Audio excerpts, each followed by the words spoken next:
지난 주간에는 우리가 1년에 한 번 있는 여름 수련회를 통해서 새로운 영적인 충격을 받고 새롭게 결단하는 은혜의 시간을 가지고 많은 분이 참여하게 되신 데 대해서 감사를 드리고 하나님께 영광을 돌리는 것입니다. 최근에 우리는 중동 사태로 말미암아 또 하나의 에너지 파동을 앞에 놓고 있고 에너지 위기에 직면하게 되었습니다. 우리 오래전부터 앞으로도 또 하나의 에너지 위기가 올 것이라고 예측을 하고 준비하고 있었습니다만, 이렇게 갑자기 닥치게 될 때에 여러 나라들이 당황을 하고 또 이 전쟁의 불길도 우리가 눈앞에 놓은 것 같은 그런 조급함을 가지게 됩니다. 우리 1970년 후반기에 에너지 위기가 닥쳐올 때 우리나라에서는 여러 가지 절약 운동을 벌려서 실효를 어느 것까지 거뒀다고 볼 수가 있습니다. 그러나 근래 와서 민주화 운동과 올림픽 대회를 전후해서 우리 에너지를 많이 소비하게 되고 에너지 소비량이 급증해서 우리나라 GNP의 성장보다도 윗도는 많은 에너지 소비를 가져오게 되었습니다. 석유에 의존하고 있는 우리나라는 이 중동 사태는 우리에게 큰 위협이 될 수밖에 없습니다. 우리 국민들이 새로운 각성을 해야 할 때가 된 줄로 생각을 합니다.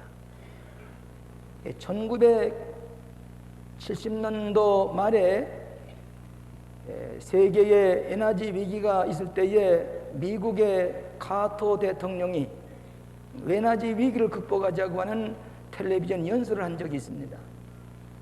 그때에 대부분의 시간을 정신적인 위기, 신념의 위기를 먼저 극복하지 아니하면 에너지 위기를 극복할 수가 없다고, 정신적인 위기와 신념의 위기를 극복하자고 호소한 적이 있습니다. 이 말은 오늘날 우리 백성들에게도 주시는 교훈인 줄 압니다. 에너지 위기, 이걸 극복하기 위해서는 먼저 이 내 백성들의 정신적인 자각과 영적인 신념의 위기를 극복하지 아니하면 안 된다고 하는 것입니다. 우리가 긍정적으로 생각해서 큰 문제에 직면할 때마다 또 하나의 기적의 가장자리에 서 있다, 기적을 일으킬 수 있는 좋은 기회가 다가오고 있다고 하는 것을 우리가 예측을 하면서도 먼저 우리의 정신적인 영적인 자세를 가다두어야 될 줄로 생각을 하는 것입니다. 한 나라의 흥망은 그 나라의 에너지가 얼마나 가지고 있느냐, 그 에너지에 결부되어 있습니다. 한 개인의 성공과 실패도 그 사람이 에너지를 얼마나 가지고 활용하느냐에 따라서 성공하기도 하고 실패하기도 합니다. 에몰 쓰는 사람이 말하기를 세계는 에너지를 가진 사람에게 속해 있다, 에너지를 많이 가진 사람만이 세계를 장악하고 있다 하는 그런 얘기입니다. 똑같은 환경 가운데 있지만은 어떤 사람의 삶의 결과가 달라진 것은 그 사람이 에너지를 얼마나 가지고 있느냐 하는 것입니다. 아무리 많이 배우고 기회가 좋고 재능이 있고 환경이 좋아도 에너지가 없으면은 아무런 일도 할 수가 없게 되는 것입니다. 그렇기 때문에 하나님과의 에너지의 관계를 바로 맺고 하나님의 에너지를 공급받는 사람은 궁극적으로 승리할 수 있다고 토마스 박스턴 경이 말한 적이 있습니다. 성경에 보면은 하나님과의 바른 관계를 맺은 사람에게 넘치도록 풍성한 에너지를 공급하게 된다, 그렇게 말씀을 합니다. 오늘 본문의 말씀 3장 16절에 보면 그 영광의 풍성을 따라 그의 성령으로 말미암아 너희 속에 속사람을 능력으로 강건하게 하옵시며 그랬습니다. 그만 다른 말로 말하면 무한한 에너지를 우리 속에 강건하게 능력으로 성령으로 말미암아 공급해 주신다, 그런 말씀입니다. 이사야서 40장 30절에 잘 아신 대로 오직 여호와를 앙무하는 자는 샘을 얻으리니 독수리 날개치며 올라가면 가둘 것이요 다른 박질하여도 곤비치 아니하겠고 걸어가도 곤비치 아니하리라. 여호와를 앙무하는 자에게 무한한 에너지, 무한한 자원을 공급해서 피곤치 않게 되리라 하는 그런 말씀을 성경에서 반복해서 우리에게 기록하고 있습니다. 여러분, 이번 여름에 뜨거운 열기를 우리가 건져내기가 힘들었습니다. 태양의 에너지가 이처럼 지글지글 끓어서 우리 가까이 오고 있습니다. 또 여러분, 지구가 돌아가는 지구 회전의 에너지라고 하는 것은 우리가 상상할 수도 없습니다. 자연에 무성하게 성장하고 이 푸르른 이 자연의 에너지 같은 것도 흘러 넘치는 것을 볼 수가 있습니다. 하나님의 생명의 에너지는 우리에게 언제든지 충만하게 공급하게 되어 있고, 이것을 잘 관리하는 사람에게 우리가 보람있고 값어치있고 은혜롭고 성공적인 삶을 살아갈 수 있다고 하는 것을 성경은 가르치고 있습니다. 저는 이 아침에 세 가지 교훈만을 제가 얻으려고 합니다. 첫째로는 이 생명의 에너지를 낭비하지 말라고 하는 그런 말씀입니다. 여러분, 아무리 에너지를 많이 공급받아도 낭비하고 탕진하는 것은 그 에너지를 만족하게 충만하게 채워줄 수가 없습니다. 제가 한번 외국에 여행 중에 우연히 텔레비전을 보니까 미국 CBS 텔레비전에서 최근에 일어난 중요한 일들을 방영을 하는 프로그램을 보았습니다. 거기에 아시아에서 일본과 한국에 대한 최근의 정황이 간단하게 텔레비에 비쳤는데, 일본에 대해서는 이렇게 얘기하고 있습니다. 일본 사람들의 건강관리에 대해서 자상하게 설명하면서 그들이 사무실에서 일하다가 그 가까이 그 건강관리 위해서 짬이 있을 때마다 이 심신을 단련하고 체력을 관리하는 여러 가지 프로그램을 소개하는 것을 보면서 이렇게 일본 사람들은 체력을 관리하고 있다, 그렇게 얘기하고 있었습니다. 그 다음에 한국 사람들에 대한 얘기가 나오는데, 한국 사람들은 열심히 일하는 일벌레다, 월커홀릭이라, 그렇게 얘기를 했어요. 일꾼들이다. 경쟁 속에서 싸워서 이기기 위해서 30대 40대에 난 분들이 열심히 일하는데 시간 가는 줄 모르고 열심히 일한다.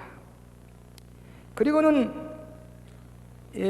저녁에 늦게 피곤하고 지치고 스트레스에 쌓인 저들이 집으로 그대로 돌아가는 게 아니라 술집으로 가는데, 술집마다 가득가득이 만원이 된 그 장면을 비치면서 이들은 하루 종일 경쟁 속에서 월커릭, 일꾼, 일벌레와 같이 열심히 일하다가는 그 스트레스와 그 긴장과 그 피곤을 해소하기 위해서 이렇게 술집에 만원이 되어서 술을 마시고 피로를 회복한다, 그런 얘기를 했습니다. 그리고는 비틀거리고 집으로 돌아가는데, 그 나중에 하는 얘기가 결국은 한국이 40대 남자에게 간경화증과 간암으로 죽는 사람이 많은 까닭은 이렇게 저들의 에너지를, 신체 모든 정력을 허비하고 낭비하기 때문이 아닌가. 피곤을 해소하기 위해서, 스트레스를 해소하기 위해서 그가 술을 마시고 그 여러 가지 방법을 취하지만 결국에 가서는 자기의 생명의 에너지를 파괴해서 40대에 간암으로, 간경화증으로 죽어가는 사람이 많다고 하는 일입니다. 오늘 우리가 에너지 공급보다도 더 중요한 것은 우리에게 주어진 이 에너지를 낭비하지 아니하고 잘 관리해 가는 것이 중요한 것인데, 이 나라의 가장 큰 위기는, 지금의 큰 위기는 에너지 소비와 낭비, 이 과소비 문제가 큰 문제가 되고 있습니다. 이걸 극복하지 않으면 통일도, 우리의 나라의 모든 경제적인 발전도, 정신적인 부흥도 가져오기가 어렵게 되는 것입니다. 여러분, 우리나라 사람의 성품 가운데 과장하기를 좋아합니다. 분수를 모를 때가 있습니다. 기분과 감정으로 하면서 내일 어떻게 될지 알지 못하고 그저 모든 걸 낭비하고 탕진할 때가 많습니다. 자랑을 거리를 삼으려고 할 때만 허영, 이 낭비벽이라고 하는 것이 우리나라의 경제를 망치고 있습니다. 인간을 절제해야만 바로 살 수가 있습니다. 에너지가 넘치게 흐르고 풍성하게 값어치를 하는 사람은 그 사람의 에너지를 정량하고 축적된 에너지를 가질 때에 이루어지게 됩니다. 여러분, 창세기 3장에 보면은 아담과 하와가 범죄하는데 아담과 하와는 하나님께서 창조해 주신 자기의 성품과 자기의 분수를 모르고 하나님이 하지 말라고 하는 분수에 넘치게 교만과 허영으로 기분으로 선악과를 따먹을 때에 에너지를 낭비하는 죄를 반복해서 범하게 됨으로 말미암아 타락하는 기록이 나오고 있습니다. 죄악은 에너지 낭비에서 생성되는 것을 우리가 잘 압니다. 예수님께서 보리떡 5 물고기 2마리를 가지고 5천을 먹여 12가지가 남았습니다. 그 남은 용들 광주를 놓고서 예수님 하신 말씀이 버리는 것이 없게 하라, 낭비하지 마라. 예수님의 경제관입니다. 에베소서 5장 15절 이하에 보면 그런즉 어떻게 할 것을 자세히 주의하여 지혜 없는 것 같지 말고 지혜 있는 것 같이 하여 세월을 아끼라. 때가 악하니라. 술 취하지 말라. 우상 숭배하지 말라. 도리어 성령의 충만함을 받으라. 술 취하는 것, 우상 숭배하는 것, 방탕하는 것 정령 낭비고 파산에 이르게 하는 것입니다. 절제하라고 하는 것입니다. 낭비지 말라고 하는 것입니다. 저는 이번에 소부백림에 둘러서 단 이틀 밤 지나면서 독일 사람들의 낭비 없는 절제 생활을 한눈으로 볼 수가 있었습니다. 하룻밤을 지나는데 어두워서 이제 불을 켜게 켤 시간이 됐는데도 불을 켜지 않습니다. 만약 그 시간에 불을 켜게 되면 저에 있는 독일 사람들이 손가락질하게 될 것입니다. 그런데 다 식사를 차려놓고 이제 식사를 분간할 정도의 그때 불을 켜서 식사를 했습니다. 나는 아무 얘기 안 했지만 옳구나, 이 독일 사람의 절제를 이렇게 여기서 배우고 있구나, 감사하게 생각했습니다. 화장실에 들어갔더니 비누가 있는데 비누를 비누곽에 놓은 게 아니라 비누에다가 자석을 붙여가지고 이 자석을 딱딱 붙여서 대롱도록 매달아 놨습니다. 그래서 그 비누를 이렇게 쓰면 비누 거품 말아도 애껴 써서 그리고 만들 뽀석뽀석하게 비누가 낭비되지 허비되지 아니하 딱 붙여놨습니다. 그걸 쓰면서 이 독일이 지금 일본보다도 수입의 흑자가 훨씬 많습니다. 그럼에도 불구하고 침묵을 지키면서 독일 사람들이 독일이 통일 올 것은 건 한국보다 늦게 올 걸 생각했지만 통일이란 말 한마디 안 하고 지키다가 갑자기 통일이 돼가고 있습니다.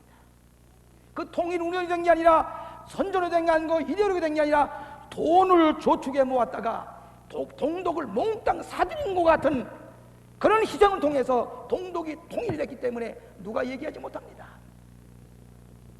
통일이란 말을 제일 많이 쓰는 나라가 북한 사람입니다. 평화라는 말을 제일 많이 쓰는 사람이 그 사람입니다. 분단이라는 말, 무슨 고통을 덜어준다는 말, 요즘 우리가 분단, 그거 다 이북 사람들의 용어입니다. 그럼에도 불구하고 가장 통일에 대한 정신적인 마음의 평화도 없이 그런 부정적인 관계를 가지고 있을 때에, 신뢰를 피차 잃어버리고 있을 때에 독일 사람과 같은 통일을 가지고 더 우리는 오늘 뭐 조금 잘 사는 것 같지만은 낭비벽이 너무 심합니다. 외제를 사들여다가 낭비하는 것은 한두 가지가 아닙니다. 우리 사람들이 사는 것은 불과 5,000불 나와의 GNP를 가지고 2만 불을 사는 사람보다 더 훨씬 잘 사는 것 같이 보여지는 것은 이 에너지 낭비 때문에 우리가 이 경제적인 축척이 없이는 통일도 어렵습니다. 오늘 아무리 많은 월급을 봉급을 가져도 그 부인이 낭비벽이시고 과소 이 소비가 많아지면은 그 가정은 행복하게 살아갈 수가 없는 것입니다. 오늘 하나님께서 우리에게 주신 에너지, 이 열량, 이 모든 풍성한 이 에너지를 절약하면서 가볍게 쓸 줄 아는 우리들이 되고 아니요 할 줄 알아야 됩니다. 남이다 해서 하는 게 아닙니다. 나인 아니요 할 줄 알아야 됩니다. 여러분이 전기가 한 줄만 가지고는 전기가 이 불이 켜졌습니다. 플러스 마이너스가 와 있을 때에 이 전기불이 켜진 것처럼 긍정적인 것, 부정적 아니요. 이건 우리가 할 게 아닙니다. 이 시대에 우리가 이게 할 게 아닙니다. 아니요라고 부정할 수 있을 때에 이 놀라운 에너지가 발동하게 되는 것입니다. 오늘 이 나라 백성들이 하나님께 주신 고귀한 에너지를 생산적으로 사용하지 아니하고 이기적으로 자기의 쾌락 만족을 위해서 자기만을 위해서 낭비하게 될 때에 통일은 가까워질 수가 없습니다. 요즘 이 큰 금붕어 항아리에다가 물을 엮어 좋은 군붕을 키우는 집이 많습니다. 거기에 전류를 통해서 물을 따뜻하게 하고 산소를 공급해서 그 군붕어 놓는 것이 어디 가든지 정서적으로 우리에게 좋은 그런 치료제가 되고 있는 것도 알고 있습니다. 그렇게 잘 꾸며놨던 군붕어 항아리에 하루아침에 나가보니까 군붕어가 다 죽었습니다. 그렇게 재미있게 뜨는 군붕어가 위에 뚱뚱 떠 있습니다. 알고 보니까 지난밤에 전류가 끊어져서 산소가 공급되지 못하고 물이 온도를 맞춰주지 못하기 때문에 다 죽었습니다. 조용합니다. 다 죽었습니다. 에너지가 단절됐을 때에 군붕어들 죽은 걸 보면서 마지막 때가 이렇게 될 것이 아니냐. 오늘 하나님께 주신 에너지의 공급을 우리는 감사함으로 절약하면서 쓸 때만이 풍성한 에너지는 공부가 창조적이고 우리가 보다 믿고 사랑을 베풀고 하나님의 뜻을 실현하는 데 쓰여지는 에너지가 될 줄로 믿습니다. 두 번째로는 생명의 에너지는 삶의 태도에 따라서 공급이 되는 것입니다. 여기 17절에 이렇게 말씀하고 있습니다. 믿음으로 말미암아 그리스도 예수께서 너희 마음에 계시게 하옵시고 너희가 사랑 가운데 뿌리가 박히고 터가 굳어져서 우리가 하나님께로 향하는 믿음, 예수 그리스도를 향한 사랑 깨달아 알고 믿을 때에 우리의 삶의 자세가 믿음으로 하나님께 향하고 그리스도를 향하게 될 때에 너희들에게 다함이 없는 은혜로 충만한 에너지를 공급해 주실 것이다. 사도행전 17장 28절에 보면 우리가 그를 힘입어 살며 기동하며 있나니라. 존재의 근원이 되시고 에너지의 원천이 되시는 하나님께를 향하고 마치 해바라기가 태양을 향했을 때에 꽃이 피어지고 그 열매가 무르익는 것처럼 우리가 하나님을 향해서 마치 이 솔라 에너지를 공급받는 그 기계가 언제나 그 태양을 향해서 있게 될 때에 에너지를 공급받는 것처럼 우리의 삶의 태도가 하나님께로 향하고 언제나 주님께로 향해서 주님이 우리의 마음 가운데 계시게 하고 존재의 근원인 하나님께를 향해서 우리가 삶의 태도를 바꿀 때에 거기에 적극적인 신앙의 자세를 가질 때에 창조적인 에너지를 공급받고 그 활용이 된다고 하는 말씀입니다. 저는 이번에 중국과 소련을 다녀오면서 똑같은 현상을 봤습니다. 하나는 중국에 가니까 갈 때마다 지난날의 악몽을 얘기하는 사람이 있습니다. 그건 뭐인거니 소위 문화혁명이요 홍위병 사건입니다. 이 홍위병 사건이라는 것은 중학생 정도의 연령층에 있는 그 철없은 중학생들을 동원해서 과거의 모든 문화, 전통, 예절, 지식 다 파괴해버립니다. 다 아니라고 그럽니다. 다 파괴해버릴 때에 수많은 사람이 죽고 수많은 사람이 고생을 당했습니다. 무조건 부조입니다. 그것 때문에 모택통에 그 큰 상처를 입은 것을 우리가 압니다. 또 하나는 소련에 갔을 때 느껴진 것입니다. 스탈린이 처음에는 레닌과 같이 그 묘지에 그 시체를 유리관 속에 이어서 모든 사람이 보이게 해서 얼마 동안은 전시해 놨습니다마는 나중에 그 시체를 갖다 파묻었습니다. 왜 그런 거니? 스탈린의 실청이 너무나도 많기 때문에 그는 수천만 명을 죽였다고 그랬습니다. 자기와 동의하던 사람 다 죽였습니다. 자기 혁명에 동사했던 사람도 다 죽였습니다. 결국 뭐인 거니? 막스의 이데올로기라고 하는 것은 뭐부터 시작하는 거니? 아니오로부터 시작합니다. 아니오. 이거 다 아니오.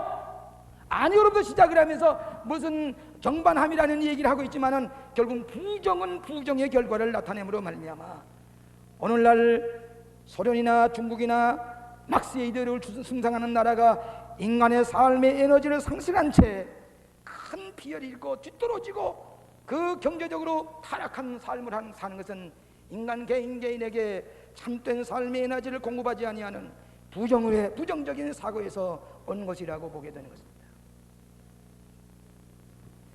최근에 나온 어느 미국에서 나온 크리스천 센츄리라고 하는 잡지에 보니까 이런 재미있는 기사가 있는 것을 봤습니다. 미국의 존이라고 하는 근로자가 제네럴 모터스의 데트로이트에 있는 제네럴 모터스의 근로자로 자동차를 만드는 공장의 근로자입니다. 열심히 일합니다. 고등학교 졸업의 학력을 가지고 있습니다. 가난을 모릅니다. 넉넉합니다. 휴가도 즐깁니다. 또 보너스도 많이 탑니다. 생활에 어려움이 없습니다. 또한 저 소련의 레닌그라드의 사사하라고 하는 조선 공장에 일하는 근로자가 있습니다. 이 사람도 고졸 학력입니다. 가난을 모릅니다. 보너스도 삽니다. 넉넉하게 지납니다. 그런데 이 두 사람의 똑같은 현상이 일어납니다. 뭐인 거니? 비인간화된 자기 자신을 찾아보게 됩니다. 도대체 이 기계 속에서 일하는 것, 봉급을 타고 여유있게 지나지만 도대체 나는 누구인가? 과연 인간인가? 기계의 부속품처럼 스위치가 이어졌을 때 그대로 움직이는 컴퓨터와 같이 움직이는 로봇과 같은 나, 과연 인간인가? 삶의 의미가 무엇인가? 레닌그라드에 있는 근로자와 데트로이트는 근로자 똑같이 비인간화를 느끼게 되고 삶의 무의미성에서 오는 소외감을 느끼게 됩니다. 감정의 불안정을 느끼게 됩니다. 불평을 느끼게 됩니다. 상사로부터의 소외감, 동료로부터의 소외감, 가족으로부터의 소외감, 나라와 결국은 자기 자신에서부터 소외감을 느끼면서 극단의 고독한 보잘것없는 무기력한 에너지가 없는 파워레스한 인간을 발견해야 됩니다. 그런 결국에 찾아가는 거니 술을 많이 마시게 됩니다. 마약을 하게 됩니다. 가정이 파괴됩니다. 범죄를 하게 됩니다. 자살을 한 데까지 이르게 되었다고 하는 얘기입니다. 결국은 하나님과의 관계, 창조주와의 관계가 없이 존재 근원과의 참된 삶의 에너지를 공부하지 못할 때에 비인간화, 소외감 때문에 스스로 자멸할 수밖에 없는 레닌그라드에 있는 근로자나 USA에 있는 이 근로자나 똑같은 체험을 하고 있다고 하는 현대의 인간의 심리를 말하고 있습니다. 뉴욕 대학의 스쿨 오브 비즈니스에서 학생들을 가르치던 교수가 학생들에게 매니지먼트 비즈니스에 대한 강의를 다 끝난 다음에 당시 이 강의를 받고 뭘 할 것입니까? 물어보니까 저들이 똑같은 세 가지 대답을 했습니다. 하나는 돈을 많이 벌 것입니다. 그 다음에는 파워를 가질 것입니다. 권세를 가질 것입니다. 또 하나는 물건을 가질 것인데 별장을 가질 것입니다. 외제 자동차를 가질 것입니다. 비행기를 가질 것입니다. 또 배도 가질 것입니다. 거기에는 가정의 행복, 영적인 성장, 사회의 책임 아무런 관계가 없습니다. 자기로 하여금 돈 버는 기계를 만들어 달라고 합니다. 컴퓨터 기계의 우상화에서 결국은 자기가 무엇인가 잘 가지면 결과적으로는 레닌그라드의 그 근로자와 똑같은 So what? 그래서 어떻단 말이냐? 내가 돈을 벌고 저 비행기를 가지고 별장을 가지지만은 나의 삶의 의미는 무엇이냐? 이 소외감과 이 극단의 무입성 속에서 그들 결국은 마약을 마실 수밖에 없고 음주할 수밖에 없는 자기 스스로의 파괴에 이르게 된다고 하는 경제학자의 얘기를 들으면서 오늘 우리도 마찬가지입니다. 저 고르바초프가 베레스트로이카를 주장했습니다. 이 베레스트로이카라고 하는 그 말은 무슨 말인가? 소련 말로 바로 세운다는 말입니다. 우리가 개혁 정책 하면 바로 기울어졌습니다. 바로 세우자, 바로 긍정을 바로 하자고 하는 뜻이 베레스트로이카입니다. 고르바초프가 소련에서만 베레스트로이카가 아니라 오늘 아메리카에도 베레스트로이카가 있어야 될 것이고, 오늘 자유세계 우리의 마음속에 베레스트로이카가 기울어지는 바로 세워야만 하나님과의 바른 관계를 맺을 때만이 창조적인 에너지를 공급받는 값 있는 위대한 삶, 비인간화에서 벗어나고 소외감에서 벗어나고 무의미성에서 벗어나는 참된 삶의 에너지를 공급을 받아야 된다고 하는 교훈을 들어야 될 줄로 믿습니다. 빅터 프랭클이라고 하는 로고 테라피를 강의했던 유명한 정신과 의사가 있습니다.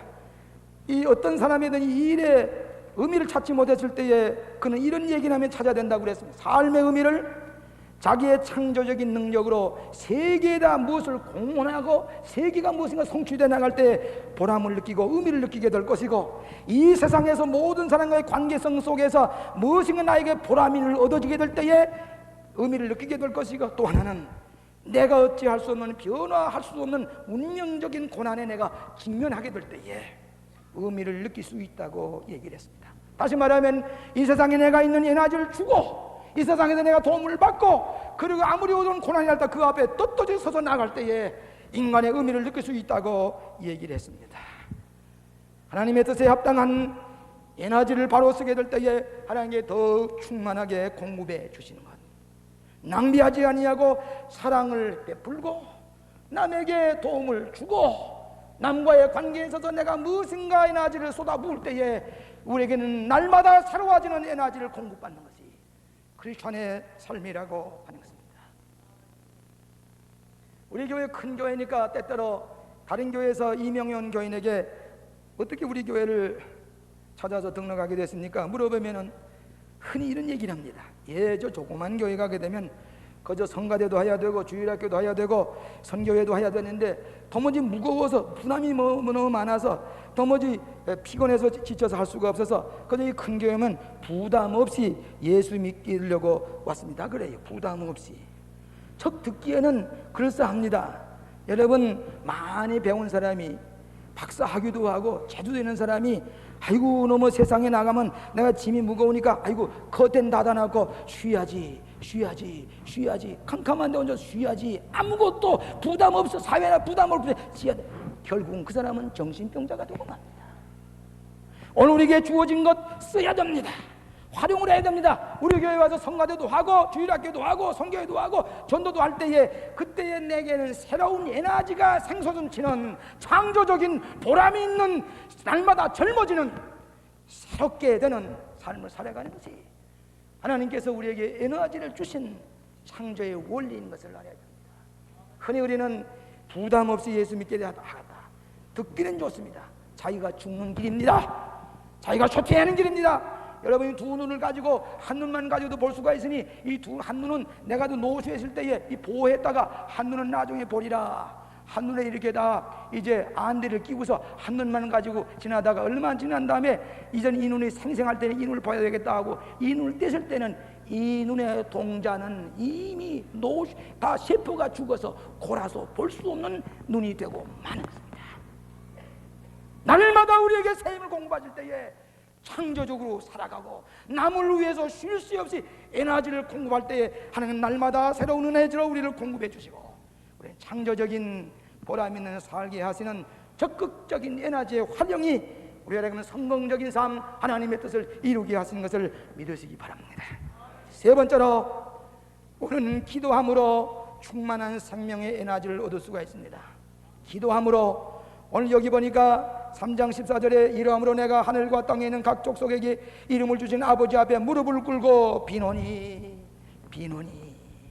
우리 가운데 역사하시는 능력 따라 우리의 온갖 구하는 것이나 생각하는 것에 더욱 넘치도록 능히 하시리에게 구하노니. 오늘 여러분이 늘 하나님과의 연접하는 일이 있어야 됩니다. 여러분 제 면도 기계라든지 리차지 재충전하는 것이 있습니다. 얼마 좀 쓰게 되면 이 전력이 다 없어지죠. 그때는 이 소켓에다가 이어서 이 동력과 연결이 되어야만 공급을 받습니다. 기도는 무의식층에 하나님께 향하는 마음으로 간구할 때에 날마다 새로운 은혜로 기적을 베풀어 주시는 것, 이 체험하며 사는 것, 이것이 크리스천의 삶의 필라소피입니다. 삶의 철학입니다. 기도하는 것이 삶의 철학입니다. 이번에 호렙산 기도회 때에 여러 가지 병 낫는 기적, 저도 알지 못하는 사이에 처음으로 나왔던 분이 병을 앓는다 손을 놨더니 깨끗이 나와서 아이고 나는 모르겠습니다. 이게 어떻게 되는지 알 수 없습니다. 그렇게 이해하는 분이 계세요. 어떤 분이 지난번에 집회 끝나고 제 방에 와서 기도받은 어머니가 이런 얘기를 하세요. 그 아들이 조금 신체적인 부자입니다. 그런데 뇨석증이라는 게 있어서 늘 뇨에서 돌이 나와서 늘 고생을 하는데 그게 늘 어머님이 자나깨나 걱정입니다. 그 부자유한 아이들에게 대한 관심이 그저 기도지 뭐. 언제나 그 아이에 대한 기도인데 한 번은 호렙산 기도회에서 기도할 때에 목사님이 그 아픈 자리에 손을 얹고 기도하라고. 그 아이는 저 집에서 지금 누워 자고 있습니다. 어머니는 그 자식에 대한 안타까운 마음으로 그 뇨석을 생각해서 그 방망에다 손을 얹고 어머니가 손을 얹고 한 손은 뒤에 손을 얹고서 그리고 기도하라고 할 때 간절히 기도했습니다. 그런데 그 순간에 집에 돌아가 보니까 그 어린 애기에서 뇨속이 60개가 나왔더란 얘기입니다. 무엇으로 해석하겠습니까? 이 신비를 무엇으로 해서 난 해석할 길이 기도 외에는 그 관계는 우리는 합리적으로 해석할 수 그런 사건이 일어난 팩트를 보고서 기도의 에너지, 기도의 능력을 믿게 되는 줄로 믿습니다. 오늘 우리 그리스도인은 6가지의 중요한 삶의 철학을 가지고 살아야 됩니다. 첫째로는 하나님은 항상 좋으신 하나님입니다. 좋으신 하나님, 여러분에게 항상 좋은 것을 주시기 원하시는 좋으신 하나님.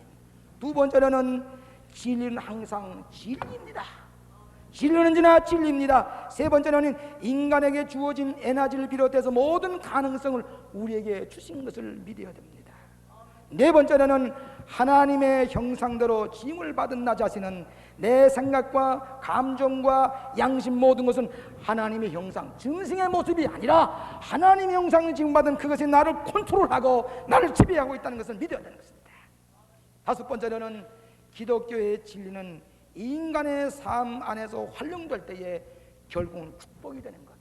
우리가 이 말씀대로 상함이 없기 때문에 축복을 맛받는 것이지, 하나님께서 당신의 아들을 주기까지는 하나님이 우리 인간에게 주신 이 진리대로 생활하기만 하면 축복의 결과를 나타낸다고 하는 이 진리, 이 철학. 마지막으로 기적을 일으키는 기도의 능력을 믿으라고 하는 것입니다. 그렇기 때문에 우리는 무릎을 꿇고 비노니 인간의 무능함을 고백하며 하나님의 전능하신 능력의 에너지, 창조적인 에너지를 기다리는 것, 이것이 크리스천의 삶이라고 하는 것입니다. 성공적인 삶을 살아가는 사람에게 에너지는 넘쳐야 됩니다. 거기에 10가지 교훈이 있는데, 첫째로는 자기 자신의 신빙성을 늘 검토하라고 하는 말입니다. 내가 신빙성 있는 존재인가? 남이 나를 볼 때 신뢰만한 신빙성을 줄 만한 존재인가? 나 자신의 신빙성을 날마다 검토해 보라고 하는 것입니다. 두 번째로는 모든 일에 더욱 흥미를 가지라. 모든 할 때마다 큐리어스, 흥미를 가지고 할 때에 피곤을 모르고 생산적으로 살아갈 수가 있습니다. 세 번째로는 일상성에서 벗어나라고 하는 것입니다. 사람이 권태를 느끼는 것은 일상성에 붙잡히는 때입니다.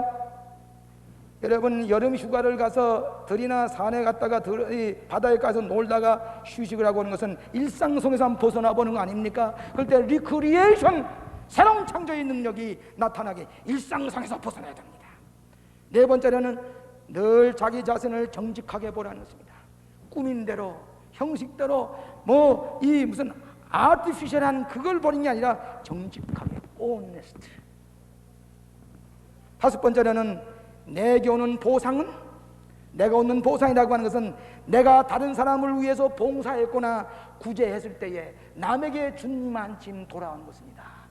내가 주지 아니하면 내게 돌아올 것이 없습니다. 내가 사랑을 베풀어야만 사랑이 없습니다. 내가 남을 존중히 여기야만 남이 나를 존중히 여기는 것, 이것은 기독교의 중요한 황금 누림과 같은 것입니다. 여섯 번째로는 다른 사람의 입장을 이해하라. 일곱 번째로는 진리를 찾고 진리를 알리라. 진리는 담대하게 증거하는 마음이 있어야 됩니다. 여덟 번째는 자신의 하는 일을 늘 평가하라. 내가 하루의 생활을 늘 평가하는 사람만이 향상할 수가 있습니다. 아홉 번째는 자신의 지식을 늘 증식하라. 여러분, 증권에 아무리 증식해도 그 값어치가 떨어지기 쉽습니다. 그러나 내가 얻은 인간의 지식이라고는 증식하면 증식할수록 우리는 존귀함을 받을 수가 있습니다. 남에게 뒤떨어져 아니하고 활용하는 에너지를 공급받을 수가 있습니다. 마지막으로 하루 30분 이상 조용히 기도하라고 했습니다. 기도 외에는 이런 누가 나갈 수 없느니라. 기도하는 사람만이 새로운 에너지를 공급받습니다. 늙지를 않습니다. 날마다 독수리 날개 찌르는 것 같이 젊은 용기, 생산적인 삶을 살아갈 수가 있습니다. 우리 그리스도인의 생명의 에너지, 위기는 없습니다. 새로운 능력을 그리스도 안에서 얻어서 승리하는 삶을 살아가시기를 주의 이름으로 축원합니다. 자비하신 아버지 하나님, 신령한 은혜를 감사합니다. 오늘도 겸허한 마음으로 감히 주님 앞에 나와서 예배드리며 새로운 생명의 에너지를 공급받게 하여 주시오니 감사합니다. 저희들의 부족한 것을 용서하여 주시옵소서.